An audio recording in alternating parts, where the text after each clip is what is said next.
Assalamu alaikum dear students. Here I am your science teacher Asma Waheed. Today we have lecture 3 for week 8 and our topic is the arrangement of electrons. And the main objectives of our lesson that to understand that how electrons are arranged around the nucleus. First of all, I am going to read this lesson.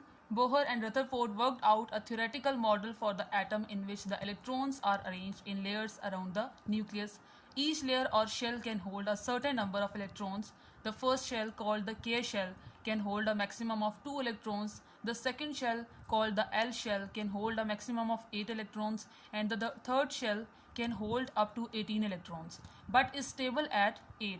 The electrons build up, but is up from the first shell, filling each one until all the electrons are in place. This means all electrons are so close to the nucleus as they can be. The table shows how the electrons are arranged for the first 10 elements. So first of all, I am going to explain you that how electrons are arranged in the atoms. As they have told you about the first shell, and the first shell is the K shell, and in K shell hold maximum of 2 electrons. You cannot place more than 2 electrons in the K shell. You must have to place only 2 electrons in the K shell. It is not allowed that 3 or 4 electrons can be placed in the K shell. So first shell hold how many electrons? There are maximum of 2 electrons.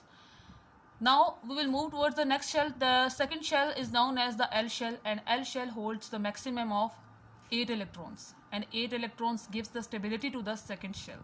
How many number of electrons you have, it does not depend on this situation. It basically depends on if you have a large number of electrons, still you have to place 8 electrons in the second shell. You cannot place more than 8 electrons in the second shell, which is the L shell.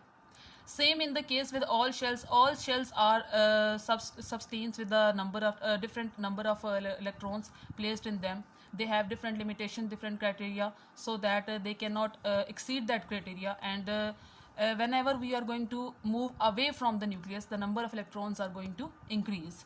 And they have told you about that electrons near the nucleus, they hold the maximum of nucleatic force or nuclear force. So they are at strong position which are near to the nucleus. And same in the case with the other shells, there are maximum limitations and arrangements in the shell of shells, electrons in the shells, and these arrangements tells us that how electrons or atom or structure of atom can be stable. I hope you understand it. Thank you so much.